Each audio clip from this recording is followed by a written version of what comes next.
Welcome, everyone. We're so glad you're here with us this afternoon for a webinar, Unlocking Wellness, Understanding Social Determinants of Health. We are so excited to be hosting this webinar. We have Relinda McFadden, Josh Hall, and Justin Valines on with us today, and they're going to be sharing with us information about social determinants from a state as well as a national level. I want to remind everyone of just some brief housekeeping. Please keep yourself on mute. There will be opportunities to ask questions in the chat or panel discussion with questions. We also want to remind everyone that this is being recorded. So by staying on today's call, you are giving us permission to post this webinar on the ABIN website. And then this will be a resource for anybody who is interested and possibly missed today's webinar.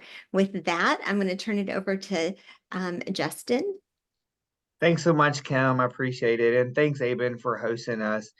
Really excited about this webinar, Unlocking Wellness and Understanding Social Determinants of Health. And great colleagues on with me today, Relinda McFadden, Josh Hall, and myself. And this is going to be our first webinar series. There's going to be 4 in the next couple of months because we've been working on, there's been a work group, and I'll kind of give a shout out to each of those members, really trying to push a state of Arkansas in really understanding social determinants, social needs within all aspects of healthcare.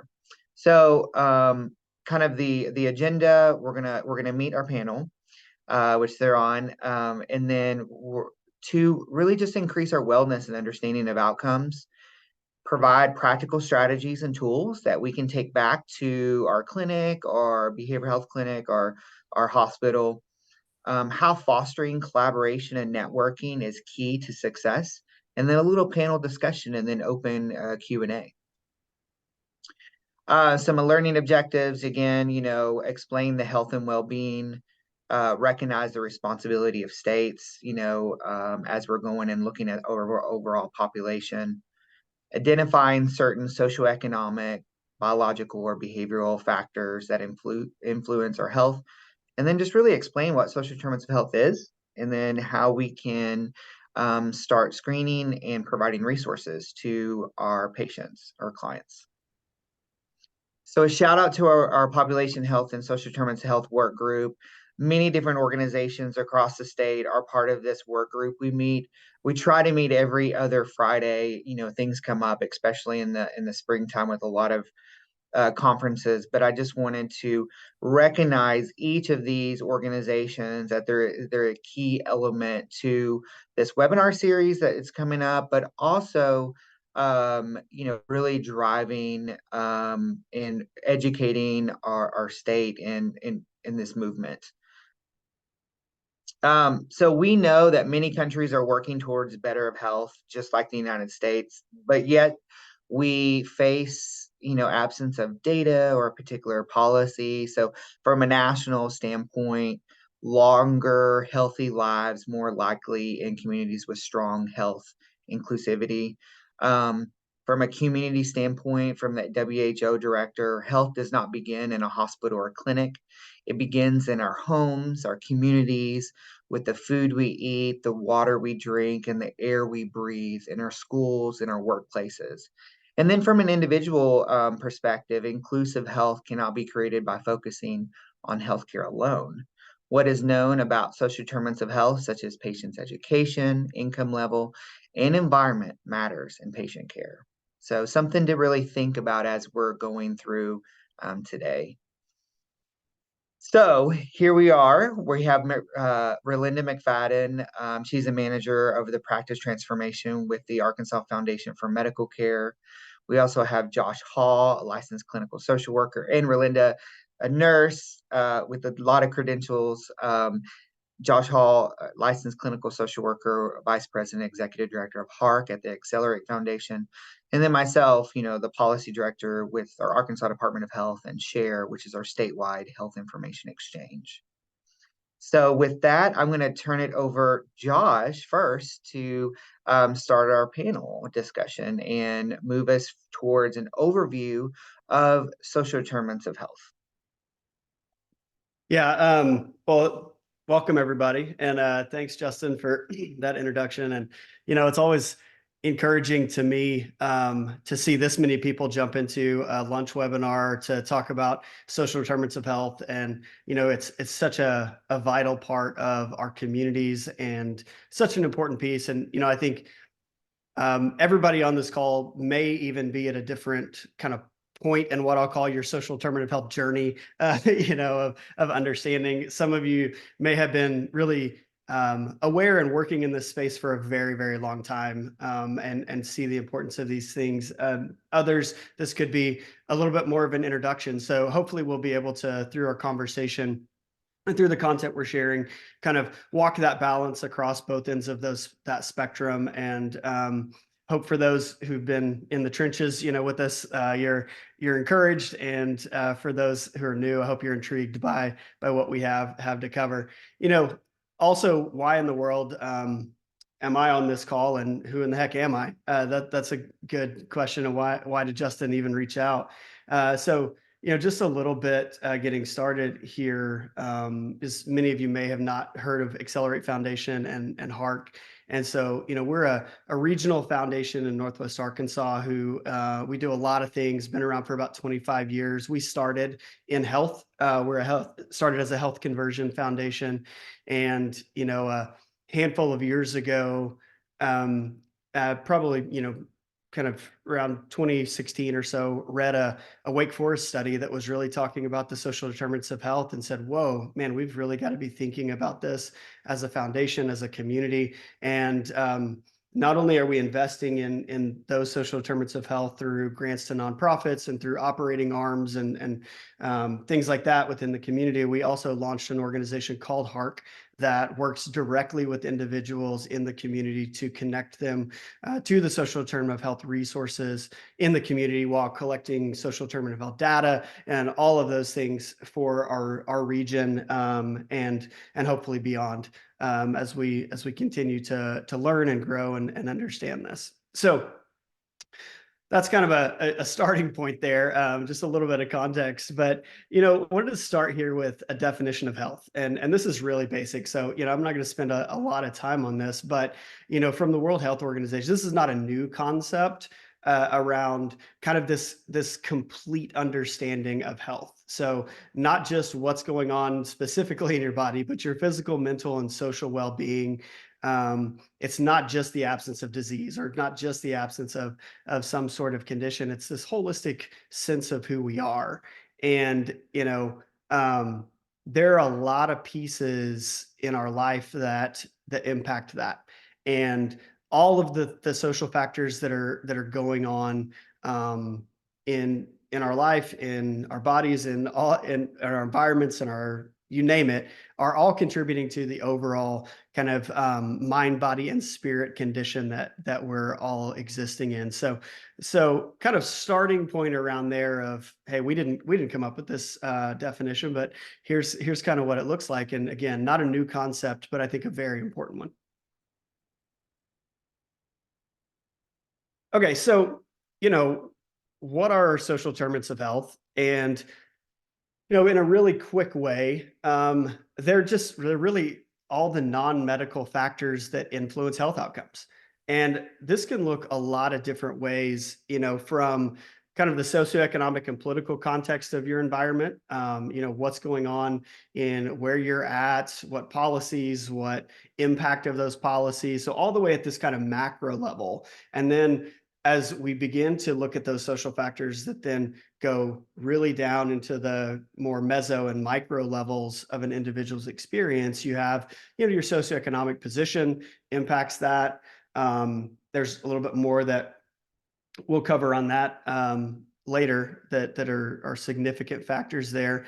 And then, we talk a lot about the housing piece, the transportation, all of these access to resources, and we'll likely talk more about that as well, because those are incredibly important. We always say, for Northwest Arkansas, the number one need is help pay for housing, and for us as a foundation and how we do things, we often kind of coin the phrase, "The first doctor bill is to the landlord." And I think that's absolutely true for individuals as they're thinking about their experience, their environment, their overall health, and having to make really hard decisions with limited resources. And so it's really challenging. But I want to focus in on one little piece here, just as an example when we're thinking about how these social factors impact us. And so one of those is on this social cohesion and social capital piece of this, because we don't always think about that one. Sometimes we think a little bit more tactically around SDOHs, of food, shelter, water, those kind of things, which are incredibly important to your health outcomes. But one of the things we focus on in the foundation is an initiative called the expansion of diverse social networks. And we come to these conclusions through our heart data around what are impacting individuals and why. And so with that, so through that work, we work with a local organization who's done this for a very long time, built a playbook on how you create intentionality and connectedness in a community, specifically over racial and socioeconomic lines. There was a recent New York Times article that came out. It was the largest study of its kind, and it found that the degree in which people are connected across socioeconomic lines, it explained why people did better in life more than any other factor that was in this study. And so, you thinking about how people are connected and how that connection increases access to resources, increases, just access to community, to general well-being, to the list goes on and on and on. These are some of the really kind of tangible and practical things we're talking about when we talk about social determinants of health. It is those tangible needs, but it's also things like the social connection piece as well. And all of this rolls up to healthcare access, healthcare outcomes. I mean, all of it over time. So it really is a significant factor. Um, and this is just kind of a great resource here as far as kind of this Healthy People 2030. And so this is a national initiative by the U.S. Department of Health and Human Services, and they're really kind of looking at data sets and trying to do data informed goals and over a well-being over kind of the next decade. And so while I won't get into all the details of all this, there's about 400 goals that they've set out under these 5 kind of pillars. And so but it is a really great resource to go and engage, especially if you're new to the conversation of social determinants of health. It's a great way to go and understand kind of, hey, the framework around these things. How do we set goals as a community in relation to these topics? How do we define some of these really more challenging definitions around these social factors? Because, it gets really kind of complicated. And, we found even in our work early on, every article we read, every publication, every organization who was working this all had a slightly different definition of social determinants of health or how they categorized them or whatever. So, like in Healthy People 2030, you'll find 5 different kind of categorizations. In our work, we start with 10 social determinants of health. In the Wake Forest study, I think there might have been 8. And so everywhere you go, there'll be these slight variations. And what I would say is, don't get hung up on that. They're all right. It's just kind of how different initiatives or organizations or approaches kind of conceptualize these concepts. But it's all really, really valid, really important. So again, just another example of, the Kaiser Family Foundation, how they look at certain things. So again, all the same relevant stuff, just slightly different things. So again, why do I show this twice? Well, just don't get hung up on, well, this person says this person says that, so who's right, who's wrong? The answer is everybody. Who cares? Let's focus on the things that we know are important. Okay, so kind of what are social determinants of health? And so we kind of talked a little bit about this, before, but these are kind of those health conditions in which people are born, they grow, they live, they work, they age, those kind of things. So these are these circumstances around individuals that are shaped by the distribution of resources, power, at kind of every level across someone's experience. And they're really kind of, I would say, the most responsible for health inequities across this. And this is a really, really important point, I think, when we think about social determinants of health, health outcomes, not just regionally, but statewide. There have been multiple studies over the past decade that have demonstrated that where you live is the most significant component of your overall health. I mean, and it's a little bit mind blowing when you read this stuff, but it's so true and so relevant. And those of us who are in it, and I'm sure if I could see everybody's faces, there'd be a lot of heads nodding, right now around this topic. But I mean, some of these studies say up to 60% of your health is determined solely by your zip code, and that ultimately your zip code may be more important than your genetic code when it comes to your life's health outcomes. And that speaks, I think, so significantly to these social factors that are completely around an individual, some of which are in control, some of which are out of their control, but are having massive impacts on overall health outcomes for our communities. So kind of the same topic here. Just these social factors are, I think, data is starting to demonstrate that they are massively significant. This is a topic that we have to focus on if we want to see positive health outcomes for our communities, for our state, for our country, for our globe, you name it. We have to look at how are these social determinants impacting those overall health outcomes for our communities. And again, just shout out back to the Healthy People 2030, kind of some more categorizations, but then also brings in kind of the CDC 6-pillar framework there. So again, now we've got a whole nother example of how same information in a slightly different package. So how do we, however we conceptualize this, how do we look at these factors to highlight and address those disparities in social determinant of health access, delivery, and outcomes?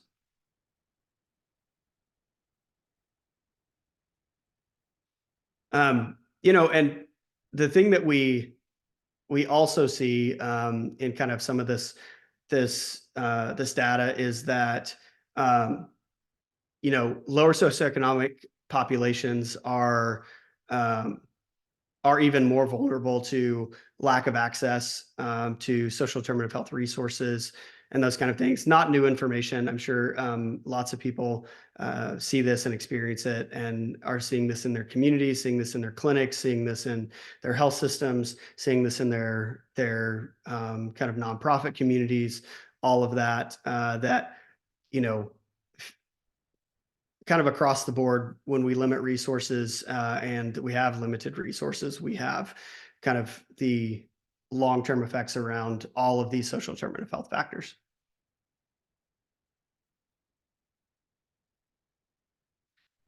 Okay, so on this one, I want to take a couple of the points, and then I'm going to hand it off to Berlinda to keep running on this. But when we think about integrating social determinants of health into kind of healthcare in Arkansas, I think we do need to look at what kind of practical tools do we have, what kind of practical strategies do we have, and how do we start moving the needle in figuring out how to implement this, whether that's assessment tools, data integration, community partnerships, and so with assessment tools, there's a handful of things out there on how do we assess. And what I would say is is less on what you use as a first step, and are we assessing the social determinants of health, and are we doing social determinant of health screenings? And, to be honest, um, and Justin and Relinda could speak more to this, as we keep rolling, but sometimes I think there can even be a little bit of a disincentive um, to screen for social determinants of health. I think we all see the value, but man, we all are strapped for time and we all have limited resources and all those things. And so, I encourage people to say, man, if you can kind of get over that hump, the backside value of collecting social determinant of health information and data is so important. Not just to on the back end, what that can mean for funding resources and all of that, but just as sheer quality to care on some of these things. I mean, there's so many situations where um, you've got someone who's going to see their endocrinologist, and this was actually one of the things that when we first set up with Arkansas Share, it was kind of these kind of concepts to go, how do we get social determinant of health data into the hands of healthcare providers? Because you've got somebody who is going to their endocrinologist, and over and over they're needing increases in medication or all these factors, and if we could equip that provider with the understanding that this person doesn't have access to food, how would that change the course of their treatment? Or we actually referenced this earlier today in a conversation where if someone doesn't have electricity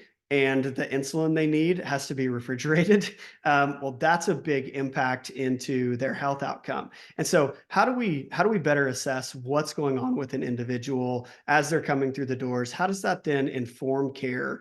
How do we better integrate that data? That was the partnership we built with Arkansas Share. As we were honored to kind of be the first ever contributor of social determinant of health data into the State Health Information Exchange through HARC. And the whole purpose of that was, we've got all of this information that we're working with thousands and thousands and thousands of people, that understanding and addressing their social determinant of health needs. And how do we integrate that into EMRs where it's easy access for healthcare providers to pull that up in the social history and go, oh, they're working with HARC. Here are their 5 different need areas that they're working on. Here's what happened on that. Or they're not working with HARC. We need to get them connected into an organization that is addressing the social determinants of health. Because the other thing is, like, I fully recognize that people are busy and providers can't do all of this. And so how do we think about, from our community's perspective, creating these types of organizations like a HARC or like a, pick your favorite, I don't care. But it's just where the people who are doing that work day in and day out can work with those individuals doing that, but then that information can get back to those healthcare systems and healthcare providers. So I think there's a real kind of, through this community partnership piece in number 3, I think there's a real opportunity for innovation in our communities and in the social determinant of health space, and how that social determinant of health delivery gets integrated into healthcare. And because all of us our goal is healthier communities and healthier people and a healthier Arkansas and beyond. And so how do we link arms, and from connecting the incredible nonprofits and communities who are doing this work to the hubs that can understand really concretely from a localized perspective, to have the gold standard of where people go when they need to raise their hand, because that's such a frustrating challenge, I'm sure, for healthcare providers to go, how do I even know where to send people? Like, I don't even know if this place that I Googled has been open, in the last 5 years or, whatever. Like, and so that's one of the things HARC does is make sure that we understand in real time what is available to people, what they can get connected to, what they're not getting connected to, why they're not getting connected. And if we bring all of these resources together, and I think a desire to help our community, I think we can really innovate in this space and connect all of the great work that's happening in all of these pieces together through collaboration. So, So I'd love to hand it off to Relinda there, but just my 2 cents on the first 3 points there. Thanks, Josh. And I think there's several comments coming in through the chat down below where, you can screen all day long, but having the resources to refer your patients to is a priority. And we understand that. And that's one of the things that this work group is focused on and hoping to help mitigate for practices across the state.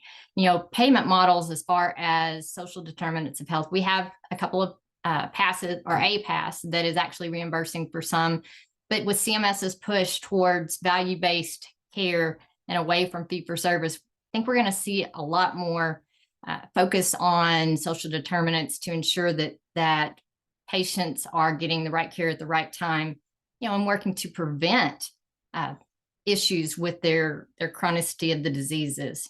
Diseases change based on their income levels. That, as Josh mentioned a few minutes ago, education and training. That's one of the things that as this work group started, we realized that we know what social determinants are, but how do we screen for them? How do we include that data in structured aspects and ensure that we're capturing the information at the right time? And then, of course, incorporating that data into a larger set or a larger data set, utilizing our technology solutions and integrating that data with Share, integrating with HARC, other entities that are out there capturing the data, evaluating and improving, the measurement of social determinants of health. This is one of the focus points for the Arkansas Medicaid PCMH program. We do ask as an activity to incorporate screening for social determinants.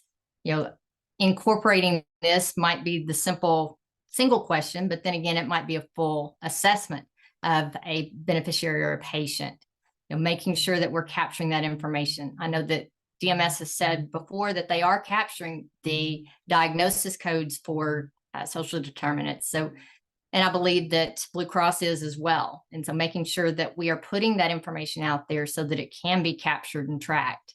And then the case management for this, ensuring that case coordinators, care managers, are able to coordinate the care across the continuum.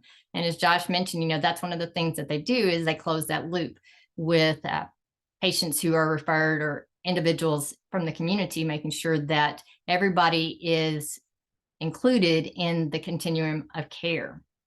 And then information sharing, fostering that transparency and collaboration, encouraging data sharing between healthcare entities as well as community organizations for insight on what might be going on in our zip codes.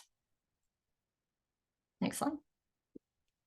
And so to address, disparities, one of the diagnoses that we kind of look at as being an indicator for disparities is diabetes. And so the American Diabetes Association has published the Health Equity Bill of Rights. And, this came out in 2020.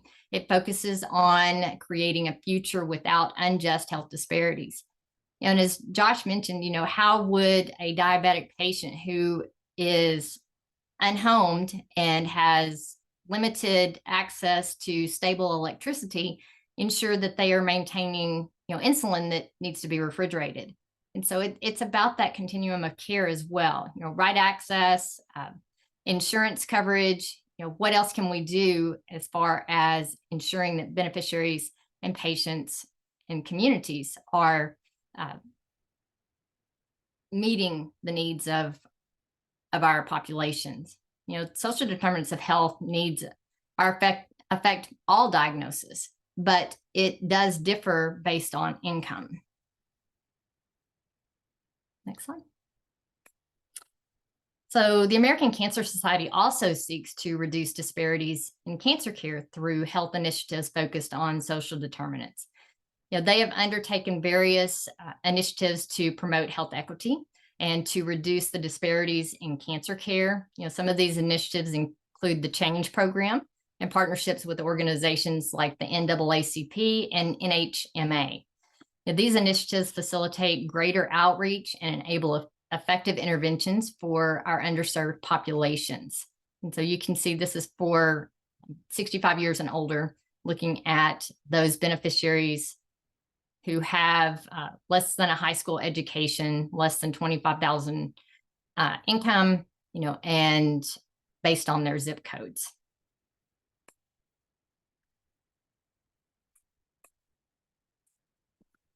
So Josh mentioned, zip codes as far as an indicator, geographic level disparity of health outcomes in relation to acute myocardial infarctions or heart attacks among Medicare beneficiaries. These disparities, can further be explored here based on the visualization of the data. These health outcomes based on a region or a state, county level, age, group, sex, and even race. So exploring these outcomes and using them to compare and stratify geographic locations as well as age groups, sex, race. But one caveat to this data, though, is that enrollees in government insurance programs may be lower income, they may be older, they may also have disability statuses associated with them. These factors may not necessarily represent patients enrolled in commercial plans. So the data, again, you have to be sure that we know what's included in our data.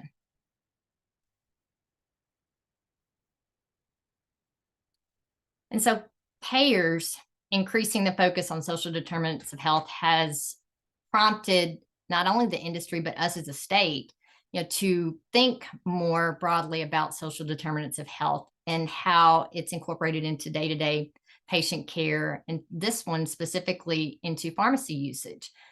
Josh mentioned the diabetic patient, the need for insulin. If we don't take that into consideration, is your patient going to be compliant with the utilization of that insulin? No, probably not, if they even have the prescription filled.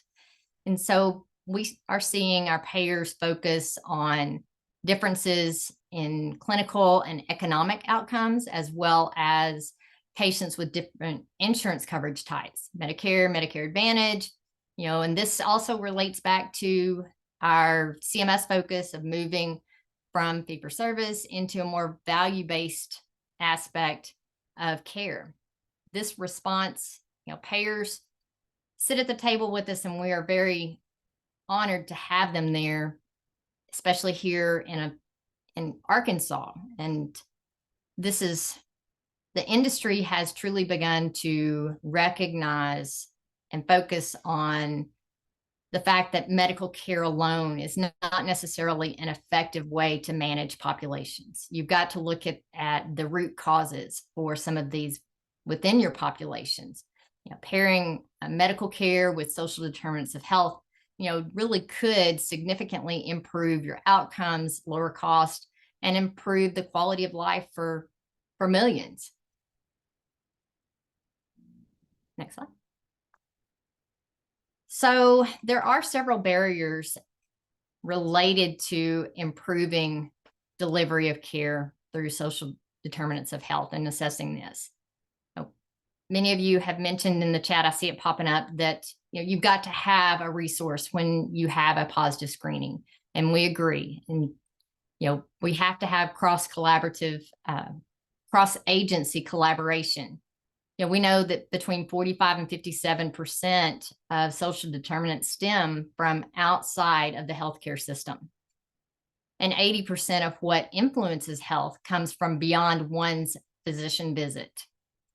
Only 1/3 of stakeholders report partnering with community-based support groups to address social needs.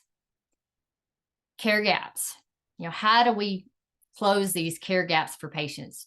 Treatments must positively impact their knowledge, the patient's attitudes, and be motivating for them, as well as their physical health in a cost-effective manner.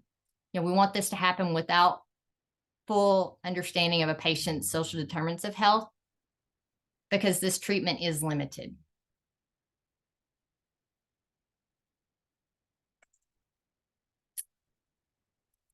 So there are some data related gaps in the current practices. substantial cost. We know that gathering and studying complex biological data, such as genetic information, which is combined with other patient health data, this can be very expensive. It might cost millions every year just for specialized data sets. And it could, if we're looking to compare and to buy, we want the data to provide realistic information. Poor data collection. There's a lack of comprehensive data for both health and social outcomes, a lack of large sample sizes, particularly for subgroups analysis. And the difference is unmeasured characteristics between those who participate in health-related social determinants, needs, interventions, and those who do not. And so I'm gonna pause for just a second and put Justin on the spot here for a second to kind of talk about something exciting that this work group is doing. Yeah, absolutely. We know that, thanks, Rolinda. We know that a lot of different organizations across the spectrum is screening, is collecting data. It may be in free text, it may be in certain data sets, et cetera. So the work group said, hey, we really need to know, we're hearing all these great things that are happening within our hospitals and our clinics.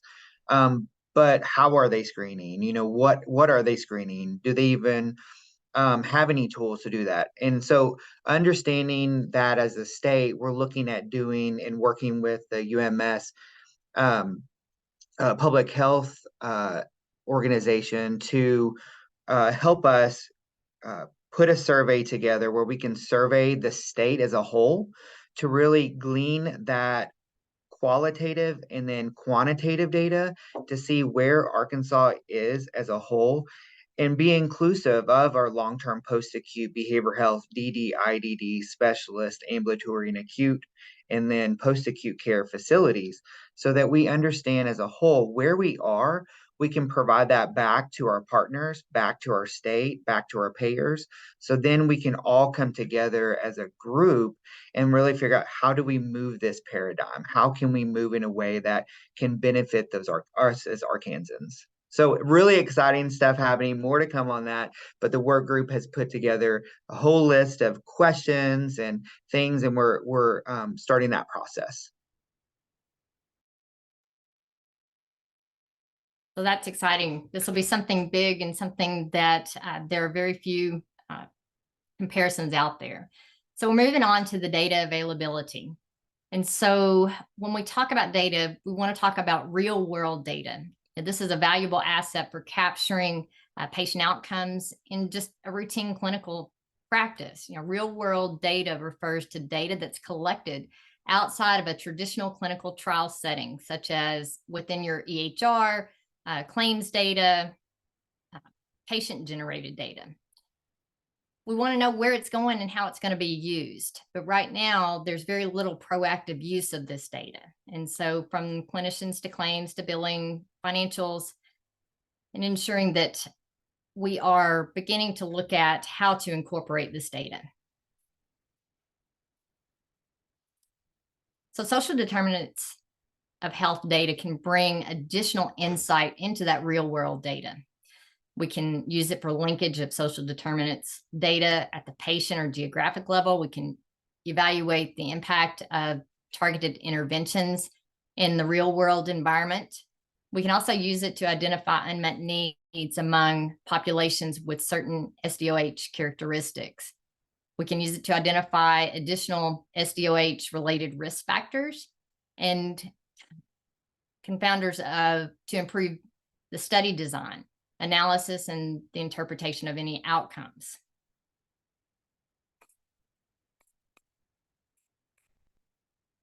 However, the availability of social determinants of health varies across the real world data sources. With primary surveys, these are typically owned by a study sponsor. They have specific patient populations and typically a small sample size. They're dependent upon objectives and can contain rich SDOH information. And then the patient registries. These may be available for research purposes, but they are specific patient populations and sample sizes within these could vary as well. And then these tend to contain rich patient data information that includes social determinants also. But then the consumer data, this is widely available for research purposes. It typically contains, again, all the social determinants information, but the general population and public, it's a self-reported data set. And so these transactions credit then the metadata within them. And then the administrative claims. This is widely available for research purposes. Most of this is general population, and it's all medical. It's pharmacy, lab claims. Large sample sizes tend to be under administrative claims data types. But those social determinants are typically very limited. There are multiple sources of social determinants data that can enhance an insight derived from the administrative claims. And so I'm going to actually turn it over to Justin now. Thanks, Rolinda. You know, I think I appreciate you all joining us today, kind of understanding what social determinants of health are. You know, it's many different factors that affect our overall health. There is a lot of different publications or ways that we should do it, a lot of tools. But whenever we're looking at certain different sources that can enhance, one thing is, you know, our Z codes and G codes, and I'll talk about that in a minute, but really tracking that within the claims. So then our payers kind of see that what is on the claims, and our hope is if they're able to see that, then hopefully they're able to have a clearer picture of what their members look like, and what is going to be made available with their value-based programs that they're initiating. There's a ton of social determinants of health that's publicly available, but at a larger data set. But a lot of times that information is siloed. It's not, it's free text, if you will. It could be self-reported. And I think Angie Walker put on there, you know, we can screen all day long, but if our clinic or our organization does not have the resources to connect them to that, then that particular could be an ongoing issue. So hopefully on our webinar series, we're going to have a subject matter expert to explore, like we did a little bit last year on Z codes and G codes. But I wanted to bring this back up because this is a way that our payer partners, our payers out there, are identifying the needs of our communities, our zip codes. On Z codes, there's a huge amount of Z codes out there, or G codes, in order to be able to identify certain needs of your community, of your patients and clients. But they're very underutilized. And that is not just in the United, or just not in Arkansas, it's nationally. So this is a graph from 17 to 2022 to look at whenever claims were billed and Z codes were used. And so that is a very small percent if you look at the overall. So it's not just Arkansas, but I think this is a national. But I really feel if we are able to identify those specific needs of our patients in our communities, in your clinics, in your hospitals, then collaboratively, I think everyone can be at the table to say these are the needs of our population, and this is the resources that need to be made available. And not forgetting of our CBOs, our community-based organizations. They're providing services that are outside the walls of the hospital or clinic. So there's a lot of linkages. You know, Josh, said in Northwest Arkansas, housing is one of the first things that comes to mind, or lack of housing or cost of housing. Whenever we're looking at that, homelessness is a huge problem and continuing to grow.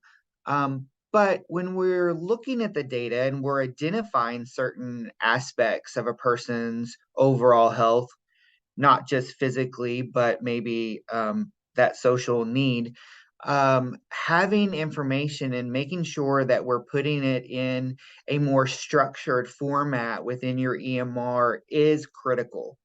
You know, a lot of times whenever and we've tested this with some of the ones, some of our members of the work group, where a pediatric practice is implementing or putting in data within their EMR, but it's not necessarily coming over, or it may be in free text. And unless that organization uses NLP or natural language processing, they're not able to extract that information in a more systematic way. So making sure that you're thinking of strategies within your hospital, your ambulatory specialty care facility, that you're taking in the data, but you're streamlining it in a way that it can be extracted, can assist you in notifying and you understanding what is your community need, what is your patient population need. And so then you can be able to address certain aspects, maybe of homelessness or persons that are unhoused. So data and having that rich insight is really key to understanding what is going on with your patient population. There's a lot of data sources out there that provide information, and I just wanted to make this, CMS, our Census Bureau, HRSA, contain a lot of information from a global perspective. So if you want resources, if you want some demographics of your county or your zip codes in which you are providing care, these are great resources available to you to be able to go and get certain data sets. So if you're doing your 3-year community assessments for your hospital, or you're looking at your community in which you're serving, you can glean some of this data to see what are the first steps that we need to take, what's out there, what can be made available. So this is just an example of an area level of social determinants that the Census Bureau provides, but it breaks it on down from race, ethnicity, your income, poverty, your health, healthcare coverage, your housing arrangements, education rates, population, people. So it's really good to really understand, like, what is your population within your clinic, your hospital, your county, your counties that you're supporting. So then you can really tie in, okay, where do we want to focus on? Are we having a huge population that are unhoused? Do we have a huge population that has food insecurities? What CBOs are in our area that we can help bring and partner and collaborate together so they're at the table with us along with the patient? Because what was mentioned before, we can screen all day long, but if we don't have the resources made available, how are we bettering the lives of that Arkansan? So some considerations, as we're going through, there's a list of 10 different things that are happening out there, trends across the United States after the pandemic: health equity, social determinants of health, public health, health data, artificial intelligence, drug pricing, patient engagement. There's a lot of objectives that we're trying to meet. There's a lot of data that's made available. I think, honing in on what Josh said, don't get tied up in, okay, well, this one said these are 5 frameworks, these are 8 frameworks, these are 10. Start somewhere, right? Look at what disparities are factors within your community. How can you be able to best address and start off doing one thing and then expanding from that one thing, or that one area of focus, and then building upon that with your staff, with your community-based organizations, with your organizations that you're partnering with. So we're going to have a little panel discussion and then definitely open this up for question and answer. And again, really thinking of questions from what we've talked about, but also what's happening in the future. What are we trying to accomplish in the future? So I'm going to open this up to both Josh and Relinda, and whoever wants to jump in first. So these are our panel discussions. In the future, so starting kind of future, can we envision including collection of social health data at all levels of care. We talked about maybe from a clinic, but from hospital, maybe that maternal health Life 360 that we're working on as a state, or our behavioral health, or our IDD. Can you add a little bit? Sure. I think that collecting the social determinants of health is vital to understanding and truly addressing the disparities that we see across our state. Collecting this at all levels, it shouldn't be an if, it should be a yes, we do. And so at some point, we have to be able to report this and collect this so that we can give the information and identify disparities or identify opportunities to improve some outcomes before these are a crisis situation. Yeah. Yeah, Josh, and I'll add on to that because completely agree. And I'll expound even a little, I think, on that phrase there, at all levels, because I think that sometimes we think about this even in a bit of a narrow perspective, and I would encourage us to expand that, and it's part of the model that we're working on and at what we've developed in addressing the social determinants of health, because with all of this assessment and collection and resourcing and all those kind of things, this is done through a technology platform that we created, and it's completely free to the community. Everything we do is free to the community through our foundation. But what I mean by the all levels piece is the individual who is just hasn't interfaced necessarily with the healthcare system, but has social determinant of health needs. How do they access those resources in a community, and how are we collecting that data consistently? For somebody put in the chat, and I could not agree more, the role of I'm a social worker, the role of social workers, community health workers, patient advocates, all of these, not, individuals who work in nonprofits, all of this. How do we create the right tools so that they also have access to these tools and these abilities to assess and address the social determinant of health needs? And then how do we think about providing those tools in our communities for free, all of that, collecting uniform data sets that are communicable across all of these different pieces. The way we run our data, it updates every 2 hours. And so it's as close to real-time community data for social determinants of health as you can get. And we look at creative ways, not just to integrate that through healthcare, through Arkansas Share, but we have clinics who don't have social workers or don't have community health workers. We build direct referral pages so that they can send their patients directly to us, and then we can send them social determinant of health reports for the patients that they sent to us, because we know who's coming. So, it's just about how do we look at truly at all levels of the community, providing tools, access, resources in order to make sure that everybody has the tools they need to address this with the existing resources that are out there, which I know can be a struggle in communities. But do we know what's there? Do we know what's reliable? Do we know what we can do? Even though there's not enough, can we get people to where we know they need to get?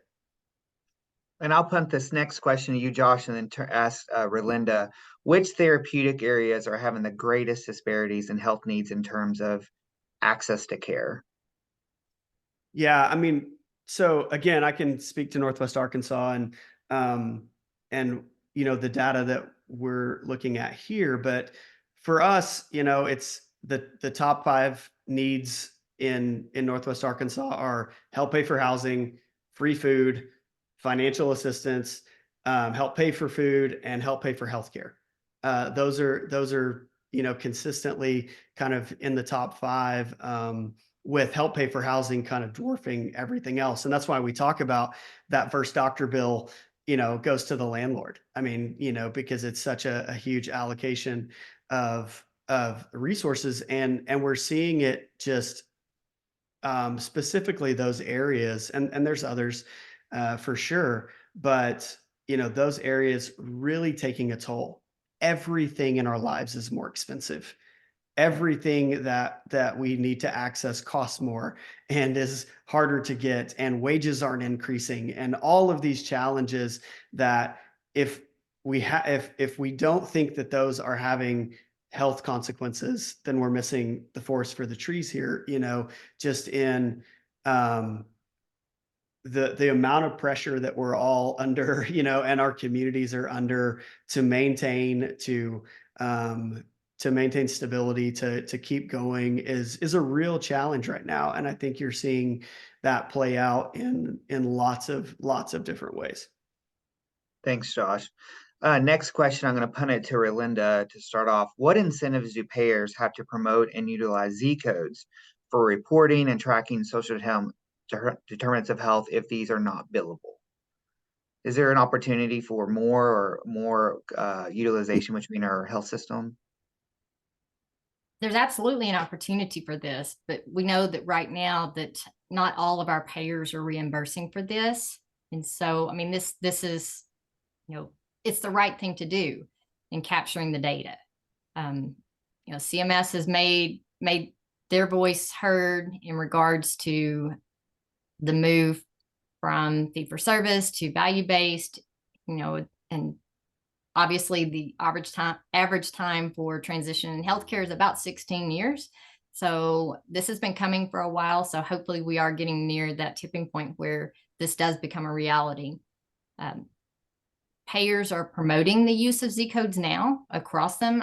I believe there is one pass that's actually paying for and reimbursing for screening for social determinants, but all of your major payers are collecting the information. So it's important to go ahead and include those Z codes and G codes on your claims so that that information can be captured by your payers. And we understand that there's work to be done, but we are progressing.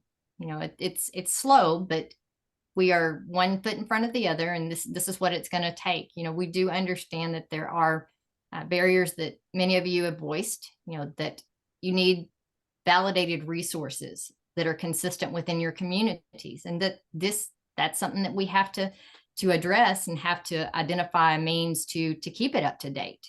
Just because you've got a resource there doesn't mean that you need a national, you need a local. And so understanding that and working towards that. Awesome. Thank you so much, Relinda and Josh. We have just a couple of minutes for just a couple questions. Kim, is it okay if they come on mute and you can ask a couple questions? Absolutely. Justin, while we're waiting on a question there, I wanted to mention one thing just as a comment from the chat. And, I'm not saying this is true for every area, but I'll talk about my own experience. And if that is relatable, then great. But, the scarcity of resources, absolutely that is true. I was particularly challenged when we created HARC, by that concept, because I was the guy at the organization that you came to say, where do I go in order to connect to these resources and all that. And to be fair, I had a decent list, but it was kind of a handful. When we really started building the map for HARC, and we literally went line by line of like, here's a social determinant of health at this location, at this organization, that, all the way down. I was a little bit embarrassed, to just be vulnerable for a second, I was the guy who was supposed to know that. And I had my things that I referred to, and I didn't have any idea the full scope of what was available in the community.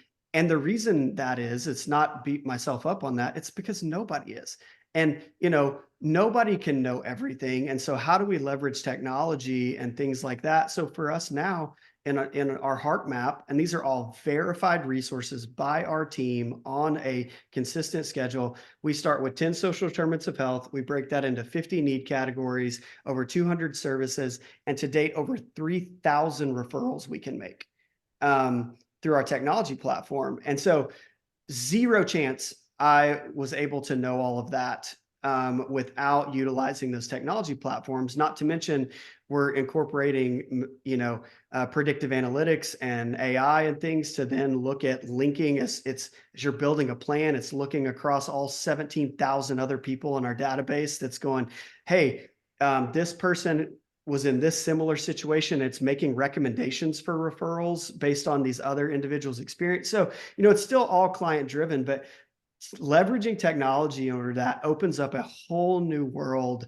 of possibility on how we can serve and what might be out there that we don't know. Not saying it is, because I know there are some absolute resource deserts, and so not trying to compare across those things, but I think there's always room for the ability to grow in that space by leveraging some of those tools.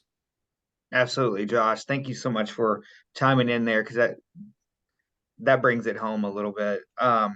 Anybody have any final questions? We want to be respectful of your time here. You can put in the chat, or you can unmute yourself and we can take one more question.